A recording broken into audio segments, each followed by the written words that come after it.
영어 단어는 어떻게 배우는 것인가? 영어 단어를 배우는 방법이란 어떠한 것이 있는가? 이런 걸 살펴보고자 합니다. 사람들이 영어를 읽고 이해하는 데 있어서 가장 어려운 점이 어휘력이 부족하기 때문이다 라고 탓을 하고 있습니다. 여기서 탓이란 말을 쓴 것은 사실은 그 외에도 더 많은 문제가 있지만 그렇게 생각하지 않는 경우가 많다는 것이죠. 딱 두 가지가 문제라고 보는 거예요. 영어를 못하는 이유는 문법을 모르기 때문이다. 또 단어를 모르기 때문이다. 그래서 문법과 단어, 이것이 영어를 좌지우지하는 가장 핵심적인 내용이다. 이렇게 생각하는 경향이 많습니다. 정말로 우리가 흔하게 잘못 생각하기 쉬운 예로서 영어를 배우는 것은 단어와 문법을 배우는 것이다 라고 생각하는 것이 문제가 됩니다. 영어라는 것은 문법이라고 하는 철근 골조에 단어라고 하는 시멘트를 발라서 만든 거대한 고층 빌딩이다. 이렇게 생각하는 경향이 강하다는 것이죠. 즉, 철근이라고 하는 문법과 시멘트라고 하는 영어 단어가 모여서 영어는 고층 빌딩을 만든다. 이런 고층 빌딩을 만든다라고 보기 쉬운 건데요. 제 개인적인 생각으로는 이러한 고층 빌딩은 설령 완성이 된다 해도 아무런 쓸모없는 건물이 되기 쉽습니다. 보시는 것처럼 유리창도 없고 계단도 없고 사무실도 없고 철근 골조와 시멘트 벽으로만 되어져 있는 고층 건물이 건물로서의 역할을 할 수 없는 것은 너무나 당연한 일이 아닌가 이런 생각을 합니다. 더더군다나 모든 공사가 끝나기 전에는 이 건물은 전혀 사용을 할 수 없습니다. 그러니까 완공되기까지 기다려야 하는 것이죠. 그런데 언제 이 영어라는 고층 빌딩이 완공될지는 아무도 모르지요. 평생 걸려도 어쩌면 고층 빌딩이 완공되지 않을 수 있습니다. 그러니 문법과 단어라고 하는 시멘트 철근으로 이루어진 고층 빌딩인 영어를 만들려고 하는 것은 평생 걸려도 이루지 못하는 그러한 꿈이라는 겁니다. 제가 보기에는 오히려 영어는 작은 실수 또는 올바른 단어의 용례라고 하는 벽돌로 만들어진 아담한 벽돌집이 아닌가 이렇게 생각을 합니다. 그 편이 훨씬 더 비유가 맞을지 모르겠습니다. 여기서 말하는 이 벽돌이라고 하는 것은 여러분이 알고 있는 용례, 또 여러분이 피해야 할 문제점, 체험으로 체득한 영어에 대한 직관, 그러는 것이 모이는 겁니다. 어떤 건 벽돌이고요. 어떤 건 창문이 되고 어떤 건 문이 되어서 이러한 경험이 모여서 아담한 집을 지어 나간다는 것입니다. 재미나는 사실은 이러한 벽돌 건물의 경우에는 1층이 어느 정도 완성이 되면 그 1층에서 살면서 2층을 지을 수 있다는 것이죠. 다시 말해서 영어를 실제로 사용하면서 2층 집으로 확대를 해 나갈 수 있다는 것이죠. 게다가 도전 정신이 있으면 아마 3층까지도 집을 지어 올릴 수가 있을 것입니다. 이러한 벽돌집의 특징은 완성되기 전에도 사용이 가능하다는 것입니다. 살면서 2층은 1층보다 더 멋있게 그리고 3층은 더 좋게 지어 올릴 수가 있다는 것입니다. 그러니까 이렇게 고층 빌딩으로 생각하지 마시고 이와 같은 아담한 벽돌집으로 생각하시면 영어에 대한 접근 방법이 조금은 달라질 수 있을 것입니다. 이 영어에는 여기서 보는 벽돌집에는요, 시멘트도 없고 철근 골조도 없습니다. 즉 문법도 없고 단어도 없어요. 어쩌면 벽돌이라고 하는 요소, 창문이라고 하는 요소, 창이라고 하는 요소, 이것이 하나씩 하나씩 놓여져 가면서 집을 만들어 가는 것이고, 이 벽돌 하나가 뭐냐? 여러분이 어떤 경험적으로 얻은 단어에 관한 지식, 단어가 무슨 뜻이다가 아니라 그 단어가 어떻게 쓰여진다 하는 지식, 그런 것이 모이는 거고요. 또 큰 벽돌이 있죠. 큰 벽돌은 뭐냐? 여러분이 영어를 실제로 사용하다가 아주 크게 망신을 당하거나 아주 힘든 일을 당했어요. 그럼 그게 바로 큰 벽돌이 되는 겁니다. 그러니까 영어를 실수하기를 두려워하지 말아야 된다. 실수를 통해서 더 많은 것을 배울 수 있다. 그런데 우리는 실수할까 봐 두려워서 말을 하지 못하고 영어를 사용하지 못하는 묘한 딜레마에 빠져 있다는 것입니다. 실수도 실수이고 또 여러분들이 써보고 검증받아서 확인할 수 있는 그러한 지식, 그것이 이제 쌓이고 서로 연결되면서 벽돌집을 지어나가는 것입니다. 이렇게 생각해 보면 어떨까 하는 생각이 듭니다. 영어 단어 하나하나를 우리의 이성친구, 여자친구나 남자친구를 한번 생각해 보세요.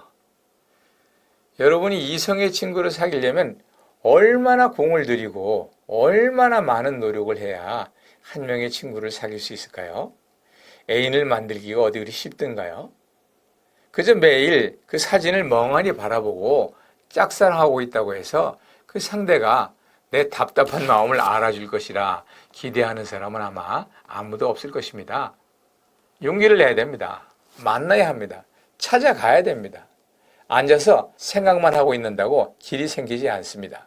용기를 내서 그 친구가 다니는 길목에 가서 일부러 부딪히고 공연히 말을 걸고 그리고 필요하다면 불러내서 차도 사주고 돈 없으면 얻어마시고 이런 정성이 쌓여가면서 한 친구를 사귀게 되면 그래야 위급한 순간에 레포트를 맡기는 등 부탁을 할 수도 있지 않던가요?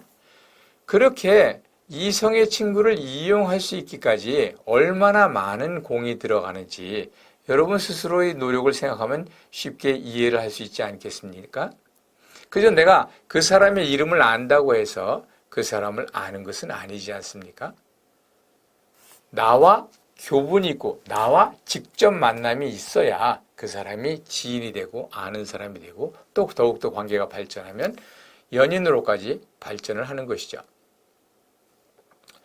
약간 다른 각도에서 지금 한 예를 또다시 한번 바꿔서 생각을 해보겠습니다. 여러분이 사회생활을 하면서 서로 만나면서 명함을 주고받죠. 그 명함을 보면 그 사람의 이름, 근무지, 전화번호 이런 것이 쭉 그 사람에 대한 기본적인 정보가 나와 있습니다. 그런데 여러분이 그 사람의 이름과 사는 곳, 근무지, 전화번호를 안다고 해서 그 사람을 안다라고 말할 수는 없을 것입니다. 실제로 그 사람을 알기 위해서는 여러 상황에서 만나보고 접해보아야 할 것입니다. 사전은 비유컨대 이러한 명함에 불과하다는 것입니다. 사전은 명함집이다. 사전은 명함에 불과하다. 이거 명심하셔야 됩니다. 사전적인 의미를 외우고 기억하고 있다고 해서 그 단어를 여러분이 필요한 경우에 쉽게 이용하거나 여러분의 편의를 위해 사용할 수는 없다는 것입니다. 공교롭게도 여기서 이야기하는 단어 배우기는 실제로 사전과는 직접적인 관련이 없는 이야기입니다. 여기서 다루는 영어의 단어에 대한 공부는 차라리 애인을 사귀기 전에 있어서 이성에 대한 전반적인 이해와 그런 추상적인 것일 수밖에 없습니다. 여기서는 단어를 배우는 세 가지 방법을 통해서 단어의 구조와 그 단어의 의미에 대한 개념적인 감을 잡는 그런 훈련을 해보도록 할 것입니다. 단어를 배우는 세 가지 방법, 여기에 제가 단어를 배우는 세 가지 방법을 PPT로 띄워놓았습니다. 단어를 배우는 방법은 물론 여러 가지가 있겠죠. 사전을 외운다든지 단어장을 만든다든지 또 수십 번 써본다든지 어떤 형태로든지 여러분이 해왔던 노력도 여기에 포함될 수 있을 것입니다. 하지만 제대로 된 단어를 배우는 방법을 다음 이 세 가지로 요약을 해볼 수가 있을 것입니다. 첫째, 문맥을 통한 단어 학습, 문맥이라는 단어가 나옵니다. 두 번째, 형태적 분석을 통한 단어 학습, 분석이란 말이 중요합니다. 세 번째, 관련 어휘를 통한 단어학습, 관련이란 말이 중요한 부분입니다. 여기에 나와 있는 이 세 가지 방법은 여러 가지 책에서 부분적으로 나와 있는 방법이기도 합니다. 특별히 두 번째 이 부분은 상당히 여러 가지 책에서 단어를 배우는 유일한 방법인 것처럼 소개를 합니다. 그런데 참으로 안타깝고 민망하게도 사전을 통한 단어 학습이라는 방법은 없습니다. 어쩌면 여러분이 아는 유일한 방법일지도 모르는데, 물론 그렇다고 해서 사전이 없어도 된다는 말은 아닙니다. 좀 더 공부를 진행하면서 사전은 단어의 뜻을 찾기 위한 것이 아니라 내가 유추한 뜻이 있는지 확인하기 위한 것입니다. 사전은 뭐라고요? 확인용입니다. 앞에서 여러분이 잘 아는 사람과 명함을 주고받은 뒤에 그 사람이 혹시 어떠한 근무지가 어디고 그 사람을 다시 만날 때 명함집을 들여다보면 그 사람에 대한 옛날의 기억이 떠올라지는 것처럼 사전도 그렇게 기억을 떠올리고 내가 아는 지식이 맞다는 것을 입증하는 방법으로 사용되어야 한다. 이런 것입니다. 그럼 처음부터 문맥을 통한 단어학습은 무엇이고 형태소 분석을 통한 단어학습은 무엇이고 관련 어휘를 통한 단어학습은 무엇인지 살펴보도록 하겠습니다. 문맥을 통한 단어학습. 단어의 의미는 오직 문장 속에서만 존재합니다. 따라서 한 단어의 의미는 그 단어가 나타나는 문장의 수만큼 많다고 해도 지나친 과장이 아닙니다. 언어학자들은 문장의 수가 무한하다고 합니다. 이를 확대 해석하게 되면 한 단어의 의미도 주어진 범위가 있기는 하겠지만 실제적으로 무한하다고 말할 수가 있습니다. 인간이 사고가 논리적이고 또 인간 사고를 반영한 것이 언어라면 언어도 논리적이라는 것이죠.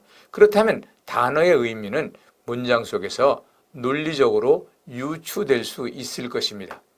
앞뒤 문맥을 보면 모르는 단어의 의미조차도 파악할 수 있다는 것입니다. 이러한 예를 한번 살펴보도록 할까요? 여러분이 흥미진진하게 어떤 영웅전을 읽고 있습니다. 그는 총탄이 빗발치는 전장을 혈혈단신으로 뚫고 나아가 적진의 코앞에 다다라 수리탄으로 적의 방어기지를 파괴하였다. 그의 영웅적인 행위로 말미암아 아군은 희생을 줄이고 진격할 수 있었다. 그는 참으로 딴딴딴던 군인이었다. 이러한 문맥이 나오는데 흥미진진하게 읽어가는 대목에서 인쇄가 잘못돼서 글자가 보이지 않는 부분이 여러분 앞에 나타납니다. 우리는 여기서 모르는 단어, 식별이 안 되는 단어가 나와 있으며 게다가 완전히 지워졌기 때문에 예를 들어서 동생이 까만 사인펜을 이렇게 지웠다고 합시다. 사전을 찾을 수도 없죠. 그렇다면 이제 더 이상 읽기를 포기해야 할까요? 하지만 웬만한 사람이라면 그냥 무슨 뜻인지 알고 지나갈 수 있을 것이다. 이렇게 생각을 합니다. 여러분 어떻게 생각하십니까? 대충 이게 자랑스러운 아니면 용맹스러운 이러한 의미는 가능하겠지만 설마 조잡스런 또는 바보스런 이런 말로 보지는 않을 것입니다. 즉, 이 문맥을 보면서 우리가 식별할 수 없는 어떠한 단어가 나왔을 때 이 앞에 있는 내용, 이것을 참고로 해서 이것이 아마 용맹스런의 의미일 것이다. 이거를 유추해내는 것은 그리 어렵지가 않을 것입니다. 그런데 말입니다. 이 자리에 He is truly an intrepid soldier.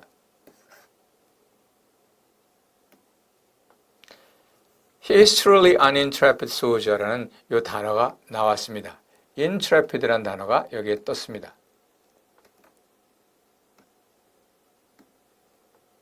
보죠. 그럼 여기서 intrepid는 무슨 뜻일까요?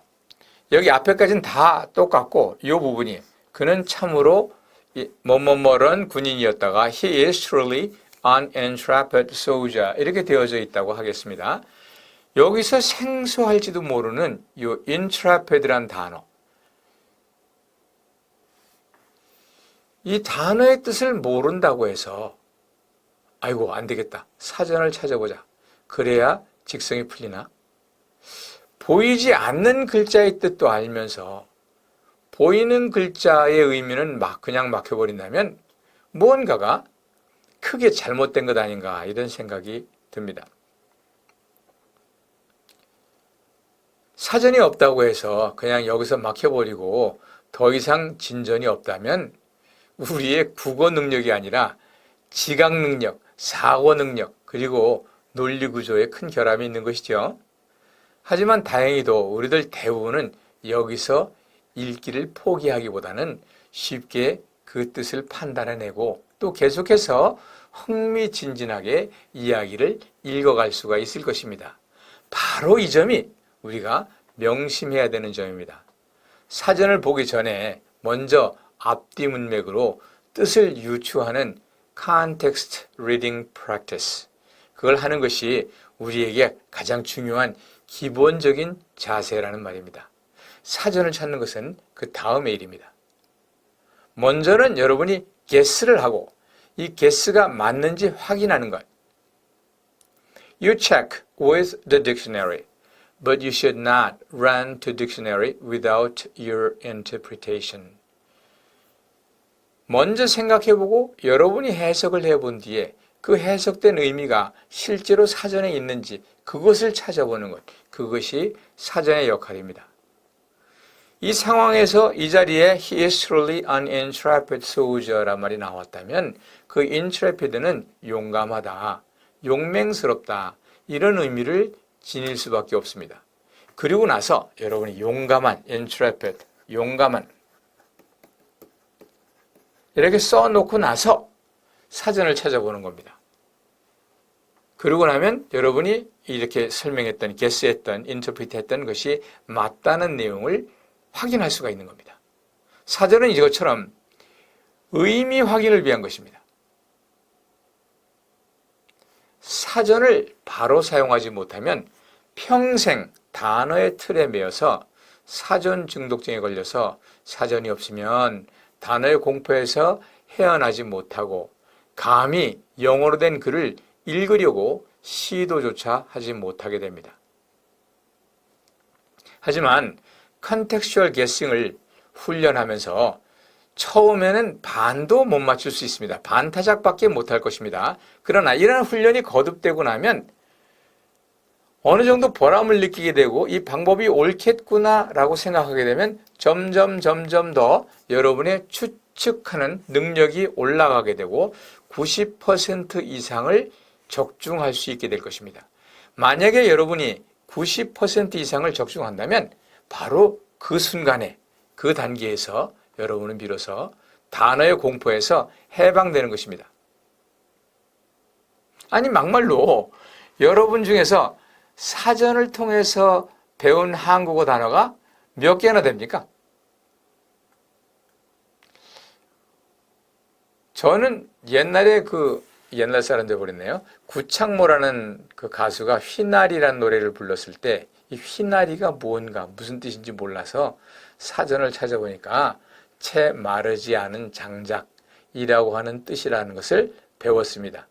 어쩌면 지금까지 제가 한국어를 모화자로서 사용하면서 사전을 통해서 배운 유일한 단어가 휘날이가 아닌가 생각합니다. 그것도 제가 사전을 통해서 배웠다고 설명하기 위해서 여러 번 반복을 했기 때문에 기억을 하는 것이지, 만약에 제가 사전을 찾아보고 이게 이런 뜻이야 라고 잊어버렸다면 어쩌면 그 단어는 지금 제 머릿속에 남아있지 않을 것입니다. 생각해보면 한국어 단어는 모두가 이렇게 우리가 컨텍스트를 통해서 guesswork를 통해 해결했다는 것이죠. 그런데도 우리는 국어 단어가 모자라서 한국어를 쓰고 말하지 못하는 경우가 없습니다. 사전을 안 찾았기 때문에 한국어에 문제가 있는 것 결코 아닙니다. 이렇듯 단어의 의미는 반드시 문맥 속에서 해석되어져야 하는 것입니다. 학생들로부터 이런 불평을 들은 적이 있어요. 영어란 참 무식한 언어다 이렇게 말을 하더라고요. 그 많고 많은 의미 중에 왜 하필이면 17번째 의미만이 본문 해석에 도움을 주어서 사전을 끝까지 읽고 하나씩 하나씩 대입하다 17번 노력한 끝에 간신히 그 의미를 파악했다라고 불평을 합니다. 그냥 가장 많이 쓰이는 뜻으로만 쓰이면 오죽 좋겠느냐 뭐 이런 이야기이죠. 왜 영어 단어는 이렇게 한 단어에 그렇게 많은 뜻이 들어있는 걸까요? 여기에 대한 질문은 여러분이 영, 한 사전을 찾지 말고 한, 영 사전을 찾으면 스스로 해답을 얻을 수 있습니다. 한국어 하나에 웬 영어가 그렇게 많아요? 영어 사전을 찾으니까 영어 하나에 웬 한국어가 그렇게 많냐 그러죠. 이 두 언어가 1대1로 매칭이 되는 언어가 아닙니다. 언어는 문화의 산물이라고 말하고 사고의 산물이라고 말을 합니다. 그러니까 언어가 다르면 사고 구조도 다를 수 있다는 것이고요. 사고 구조가 다르면 당연히 언어도 다를 수 있다는 것입니다. 또 환경과 문화가 응축되어 있어서 예를 들어 가지고 오스트레일리아 원주민 언어에는 눈을 나타내는 말이 없는데 에스키모 원주민들 언어에는 눈을 나타내는 단어가 30몇 가지가 있다. 뭐 10몇 가지가 있다. 이런 얘기를 제가 들은 적이 있어요. 그만큼 환경이 다르고 문화가 다르고 사고가 다르기 때문에 언어는 1대1 매칭이 되지 않습니다. 그러다 보니까 이 말이 가진, 이 영어 단어가 가진 막연한 뜻을 간접적으로 설명할 수 있는 방법이 여러 가지가 나오게 되는 것이죠. 근데 만약에 여러분 중에 누군가가 어떠한 단어의 뜻을 보고 이 단어가 이런 뜻일 것이다 라고 유추를 하고 사전을 찾아보았는데 1번에도 안 나오고 2번에도 안 나오고 3번에도 안 나오고 쭉 내려가다가 17번째 만에 그 의미가 자기가 원하던 자기 생각에 맞는 그 의미가 나왔다 합시다. 이 사람은 기뻐할까요? 불평을 할까요? 자신이 맞다는 걸 생각하면서 환희와 희열을 느끼기도 할 것입니다. 생각해 보세요. 같은 17번째 의미를 보면서도 사전을 찾아서 하나씩 하나씩 의미 대입을 한 사람은 영어에 대한 두려움과 공포를 재확인한 것이고 또 자기가 판단해보고 의미를 파악해서 적어보고 그 뜻이 있는지 없는지 그렇게 생각해 본 사람은 초조해하다가 17번째 만에 자기 판단이 맞았다라고 기쁨을 감출 수 없게 될 것입니다. 좀 과장되게 말을 하자면 의미 추측을 해보지 않고 사전을 뒤진 그 단어는 아무리 열심히 외워도 결국 얼굴도 모르는 채 명함만을 외우는 것과 같다. 이렇게 말을 할 수가 있을 것입니다. 물론 문제가 있기는 하겠지요. 앞에, 뒤에, 좌우에 깡그리 모르는 단어 투성이인 경우 이런 경우는 문맥을 통한 추측이 성립할 수 없을 것입니다. 이런 교재는 여러분 수준에 높은 것이다. 이렇게 판단을 하시면 됩니다. 그러나 이 교재는 여러분의 눈높이에 맞추어서 만들어 놓은 것입니다. 또 제가 판단하기로 가장 단어의 뜻을 유추하기 쉬운 것은 여러분이 내용을 아는 겁니다. 여러분의 관심사가 있는 글을 읽는다든지 아니면 가장 일반적인 관심사라고 알려진 신문 기사나 크레 헤럴드나 크레 타임스 같은 거, 또 기사나 오피니언이나 아니면 에디토리얼이나 사설이나 이런 것이 이제 떠오르는데요. 시사성 있는 사건이라면 여러분도 쉽게 내용을 알고 있으니까 모르는 단어가 나와도 대강의 뜻을 짐작할 수 있을 것입니다. 이 책에서는 이렇게 컨텍스트에서 힌트를 얻어서 단어의 의미를 해석하는 그러한 훈련을 하는 것입니다. 이러한 방법만이 단어를 만나고 배우는 유일한 방법이라는 것을 명심하십시오. 단어는 사전에 죽어 묻혀 있는 것이 아니라 문장 속에서 살아 숨쉬는 것입니다. 문장 속에서 쓰여진 단어야말로 살아있는 의미를 가진 것이며 그 단어를 접할 때 비로소 단어를 현장에서 접하는 것이고 그 단어가 전체 문장에 어떠한 의미적인 공헌을 하는지를 찾아내는 훈련, 이걸 통해서 단어의 공포에서 헤어나올 수 있는 것이며 어쩌면 이것이 유일한 방법입니다. 다시 한번 말씀드립니다. 주어진 문맥을 앞뒤로 살펴보면서 타겟 워드의 의미를 주변에서 판단해내는 것, 그러한 것을 문맥을 통한 단어 학습이라고 말합니다. 죽은 단어를 만나는 것이 아니라 문장 속에서 살아 숨쉬는 단어를 만나는 것입니다. 이게 가장 중요한 방법입니다.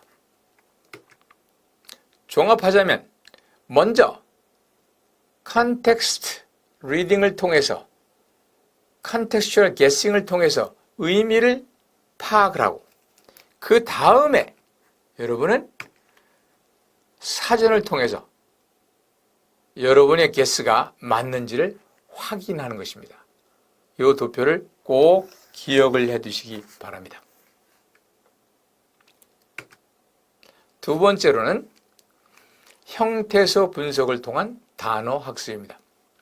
형태소 분석을 통한 단어 학습이라는 것은 먼저는 문맥에서 만나서 어떠한 단어를 알게 된 것이죠. 그럼 그 단어를 가만히 들여다보면 어쩌면 이 단어 자체에 그 단어의 뜻을 유추할 수 있는 힌트가 들어져 있다는 것입니다. 우리나라 말에는 한자어가 상당히 많이 들어와 있습니다.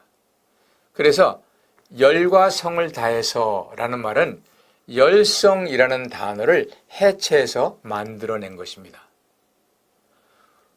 우리나라 말에 한자어가 많이 들어와 있는 것처럼 영어에는 라틴어 단어가 많이 들어와 있습니다. 우리말이 토박이 말 한가운데에 한자어가 있는 것처럼 영어 토박이 말 한가운데에 라틴어가 들어져 있습니다.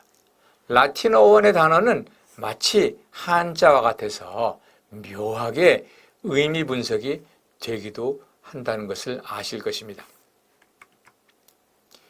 respect란 말은 그냥 존경하다, 여러분이 존경하다 이렇게 알고 있겠지만 그 단어를 가만히 들여다보면 re와 spect로 나누어지는데 이 re라는 말은 again, 다시 이란 말이고 spect란 말은 혹시 모르신다면 이건 본다 이런 말입니다.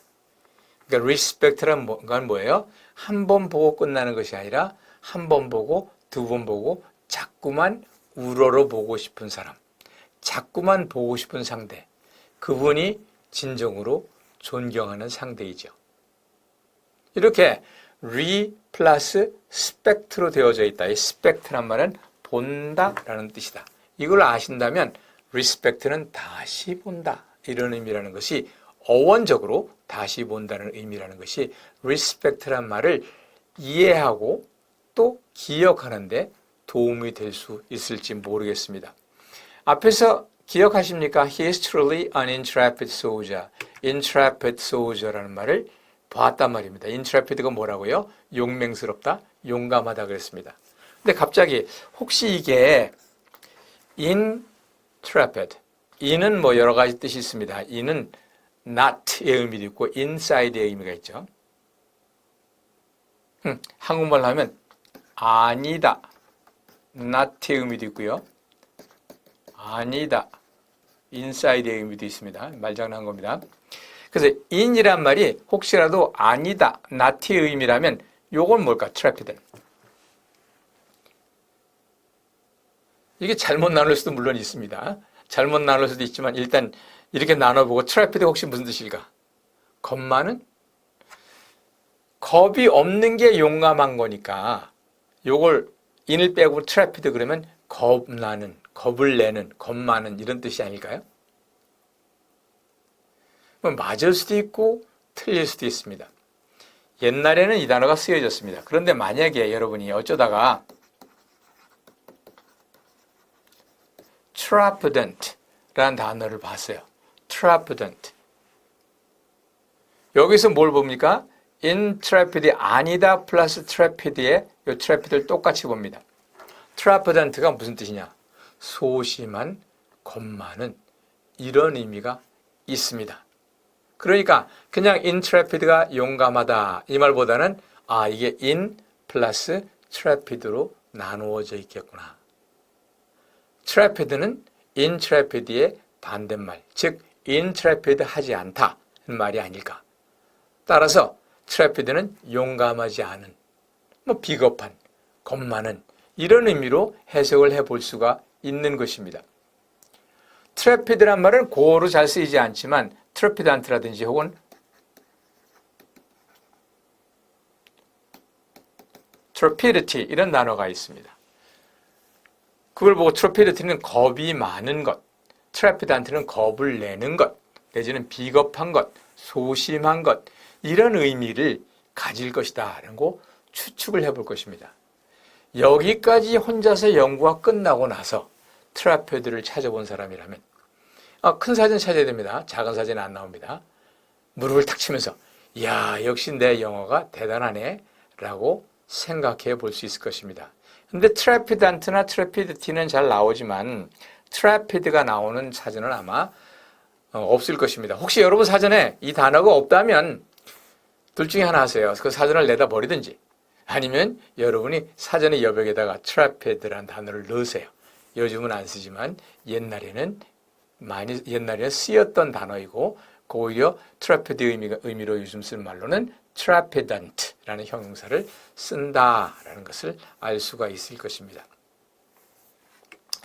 이 전부 다 라틴어이기 때문에 이런 말이 가능한 겁니다. 라틴어 어원의 말 가운데 약 한 20여 종의 접두사, 이때 20여 종의 접두사를 사람마다 달리 봅니다만은 어떤 사람은 모노, 트라이 이것도 접두사로 보기도 하고요. 또 어떤 사람은 그거는 또 접두사가 아니라고 말을 하기도 하고요.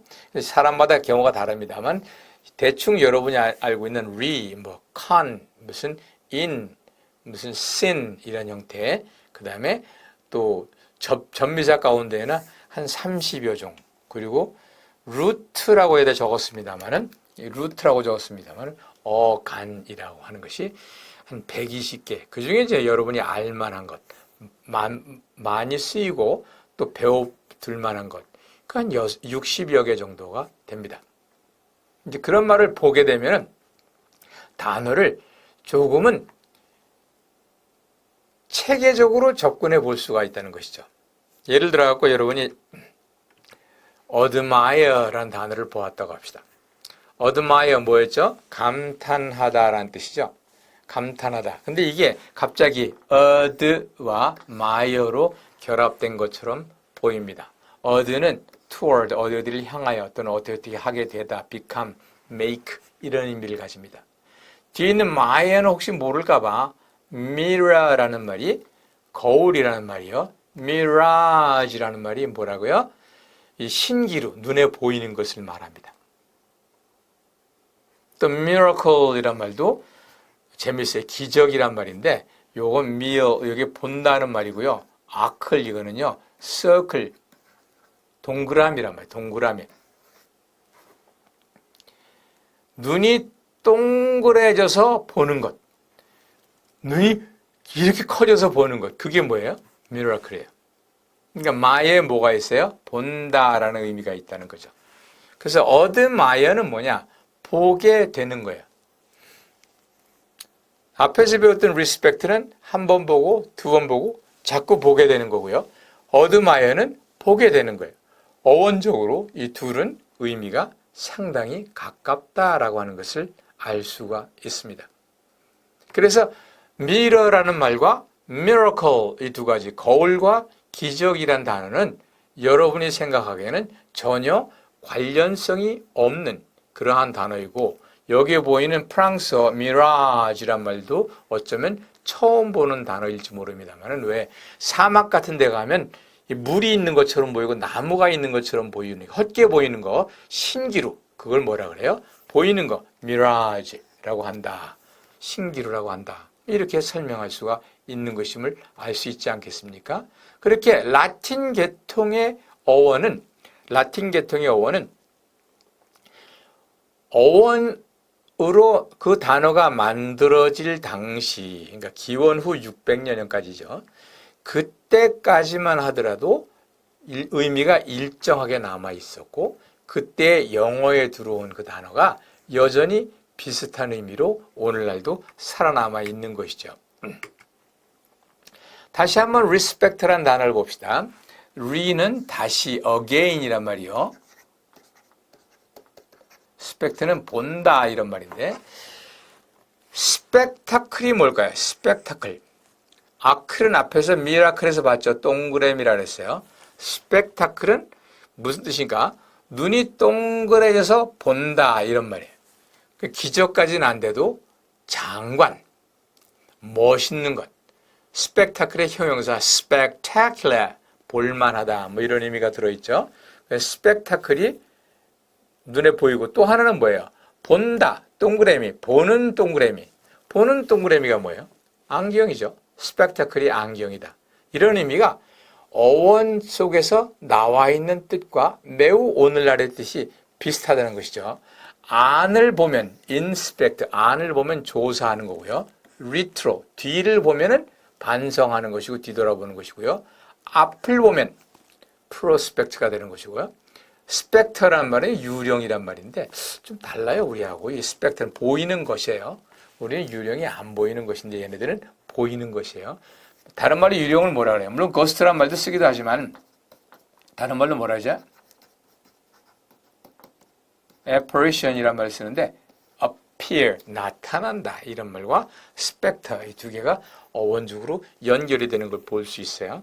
그 다음에 어떤 사람은 circumspect하다. circum은 circumstance에서 보는 것처럼 주변, circle이란 말입니다. 주변을 살핀다 이런 건 뭐예요? 이 뜻이 신중한 이란 뜻이라면 어느 정도 이해가 될 것입니다. 뭐 circumstance란 말이나 surroundings란 말이나 마찬가지인데 circum이 동그라미, round가 동그라미, cir는 위로라는 말이에요. 주변에 위로 솟아있는 것, 그게 나를 둘러싸고 원처럼 서 있는 것, 이거랑 똑같은 말이죠. 그래서 circumstance나 surroundings가 오늘날 환경이란 뜻이다. 이런 말임을 어쩌면 알 수 있을 수도 있다는 겁니다. 예, 근데 이것은 형태소 분석을 통한 단어 학습은 주된 방법이 아닙니다. 앞에서 문맥을 통한 의미 유추가 단어를 만나는 유일한 방법이라고 했습니다. 그러나 우리가 만나는 사람을 우리가 다 기억할 수 있는 것은 아닙니다. 그 중에 우리에게 관심이 있고 또 우리가 알아두어야 할 사람이라면 그냥 평범하게 지나치는 것이 아니라 혼자 있는 시간에도 이 사람을 생각해보고 어떤 성격의 소유자인지, 이 단어가 이 사람이 어떻게 구성되어져 있는지, 그런 것이 이제 형태소 분석이라는 말이죠. 세 번째 마지막 방법은 관련 어휘를 통한 단어 학습. 어쩌면 이것은 단어를 영구히 여러분으로 만들 수 있는 방법입니다. 그래서 제일 먼저는 문맥을 통해서 만나고, 그다음에 형태소 분석을 통해서 연구하고, 세 번째는 관련 어휘를 통해서 이 단어를 자리매김을 하는 겁니다. 혹시 여러분들은 지금까지 영영사전을 봐라 뭐 이런 말을 끊임없이 들어왔을지도 모르겠습니다. 하지만 말처럼 잘 안 되는 이 영영사전이죠. 영영사전을 통해서 단어를 배우라는 것은 단어의 의미를 영어로 디파인 한다는 것입니다. 근데 우리가 영영사전을 보면 모르는 단어가 하나 나와가지고 영영사전을 찾으니까 거기 모르는 단어가 두 개가 나와요. 각각을 찾으니까 두 개씩 나와요. 이러다 보면 끝이 없는 작업이 돼요. 영영사전을 그럼에도 불구하고 보라는 이유가 무엇이냐? 영영사전의 원리, 그것은 뭐냐? 한 단어와 다른 단어를 연결시킨다는 겁니다. 가장 중요한 부분은, 연결되는 것 중에 가장 중요한 부분은 동의어, 반의어입니다. 동의어는 좀 애매합니다. 동의어는 의미가 비슷하다 하는데 동의어임에서도 의미가 아주 뉘앙스가 다르고 차이가 납니다. 거기에 비해서 반대말은 아주 깨끗합니다. 반대말은 뭐냐? 이 두 개가 반대라는 뜻이 아니죠. 생각해 보세요. 정말 반대면 남자의 반대가 뭘까요? 돌멩이죠. 남자의 반대가 여자이기에는 남자와 여자가 너무나 많은 공통점이 있어요. 반대말이 바로 그겁니다. 반대말을 안다고 하는 것은 이 두 단어의 공통점을 알고 하나의 분명한 차이점을 안다는 것입니다. 그래서 하나의 어휘가 다른 어휘와 관련이 지어진다는 것인데요. 여러분이 초등학교 때 선생님이 비슷한 말 반대말을 왜 그렇게 찾아오라고 했는지 여러분들은 스스로 연구 안 하고 전과나 이런 거 보고 다 베껴서 냈습니다만은 그런 훈련을 많이 했습니다. 그 말은 무슨 말인가? 어떠한 단어의 뜻은 그 단어와 유사한 단어, 그 단어와 관련이 있는 단어, 유사하고 관련이 있다는 게 뭐냐? 비슷한 말, 반대말이라는 겁니다. 그런 것을 알 때에 비로소 도움이 되는 것이죠. intrepid라는 단어를 기왕 배웠으니까 이번 강의를 통해서, 이번 한 학기 강의를 통해서 다른 건 다 까먹어도 이 intrepid는 까먹지 못하게 해야 되겠네요. 이 intrepid라고 하는 단어를 한번 살펴보고 이 단어가 어떤 관련성이 있는가 한번 보도록 하겠습니다. intrepid는 비슷한 말이 brave, courageous, unfearful, fearless, confident, unyielding 이런 비슷한 말이 있어요. 반대로 아까 말씀드린 것처럼 trepidant 또는 timid, fearful, frightened, spineless, timorous 이런 말들이 반대말의 개념이 있다는 겁니다. 그래서 이 intrepid가 어디에 위치하는가? 이런 비슷한 말과 반대말이 연결이 된다는 거죠. 또 비슷한 말, 반대말 외에도 기억을 해야 될 것이 여기에 나와 있는 세 단어, 슈퍼 카테고리, 베이스 카테고리, 서브 카테고리. 이게 단어를 define 하는 방법입니다. 예를 들어서 제가 여러분에게 침대가 뭐냐라고 define을 하라 그러면 여러 가지 방법이 있겠지만은 침대라는 것은 어디에 속하고 슈퍼 카테고리가 뭐고 침대는 어떤 종류가 있는지 서브 카테고리가 뭔지 이거를 알면 침대를 안다고 보는 것이죠. 그래서 하나의 단어를 안다고 하는 것은 이 단어와 비슷한 말이 무엇이고 반대말이 무엇이고 또 이 단어를 포함하는 상위 개념이 무엇이고 이 단어가 하위 개념으로 무엇을 가지고 있고 반대말이라는 게 무슨 말이에요? 남자와 여자는 서로 반대말인데 얘네 둘이는 같은 상위 개념, 인간이라고 하는 상위 개념에 나란히 들어있는 거예요. 이게 상위어와 하위어 사이에 내가 배우고자 하는 단어가 있고 그 옆으로 반대말과 비슷한 말이 있는 거예요. 그러면 내가 어떠한 단어를 안다고 하면 이 단어의 슈퍼 카테고리와 이 단어의 서브 카테고리, 이 단어의 반대말, 이 단어의 비슷한 말, 이 네 개의 단어가 이 단어를 붙잡아주고 있는 거예요. 그래서 단어를 공부할 때에는 얘 혼자만 딸랑 공부하고 있으면 그 단어가 쑥 빠져나가요. 사라져버려요. 그런데 얘를 위치시키는 거예요. 관련 단어로. 비슷한 말, 반대말, 상이어, 하이어. 이것이 얘를 붙잡고 있게 되면 결국은 이 단어가 항구적으로 그 자리에 정착한다는 것이죠. 이것이 그냥 제가 하는 얘기가 아니라 이론이 있어요. Neighborhood Activation Theory라고 말을 합니다. 이 서로 관련 어휘 related words are connected together to form a network of vocabulary. 서로 관련이 있는 단어들이 연결되어서 의미, 어휘의 네트워크를 이룬다고 하는 거예요. 인디애나 대학의 피존이라는 그 심리언학자가 한 말입니다. 그러니까 내가 이 단어를 이 단어만 기억하고 있으면 이 단어가 사라져버려요. 근데 이 단어가 비슷한 말, 반대말, 상이어, 하이어 이렇게 묶여 있으면 이 단어가 안 사라져요. 그리고 이것이 네트워크가 되는 거예요. 네트워크가 생기면서 새로운 단어가 들어오면 또 그것과 연결되고 새로운 단어가 들어오면 또 그것과 연결되고 그래서 네트워크가 점점 더 팽창되고 조밀조밀해지는 거죠. 단어 하나만 이렇게 떨어뜨리면 뚝 떨어지고 마는데 얘가 주변에서 붙잡아주면 네트워크가 되고 다른 나라가 오면 또 그게 붙어서 갑자기 어느 순간에 어휘가 기하급수적으로 늘어난다. 그것이 36개월에서 60개월 사이 그 짧은 기간에 어린아이가 단어를 급격하게 늘리는 그 이유가 바로 이 네이버후드 액티베이션 수요리가 있기 때문이다라는 겁니다. 그거를 아신다면 관련 어휘를 무시해서는 안 될 것이다. 다시 한번 지금까지 드린 말씀을 정리를 합니다. 단어를 배우는 방법은 세 가지가 있는데 이 세 가지가 1, 2, 3 이런 세 가지 방법이 아니고 이 순서가 있어야 됩니다. 먼저는 단어를 문맥 속에서 만나야 됩니다. 그래서 그 단어가 이 문맥 가운데서 어떠한 의미이다라는 걸 판단을 해야 됩니다. 그 다음에는 그 단어의 모습을 잘 관찰하면서 이 단어 가운데 어떠한 의미적인 요소가 결합돼서 만들어진 것이다. 그리고 마지막으로 이 단어와 비슷한 말, 반대말, 상이어, 하이어가 무엇인지를 같이 공부를 하는 겁니다.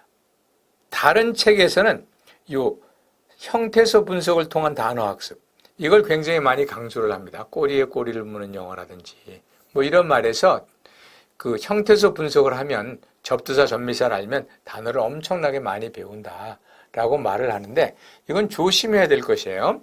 의미는 시간의 흐름에 따라서 변합니다.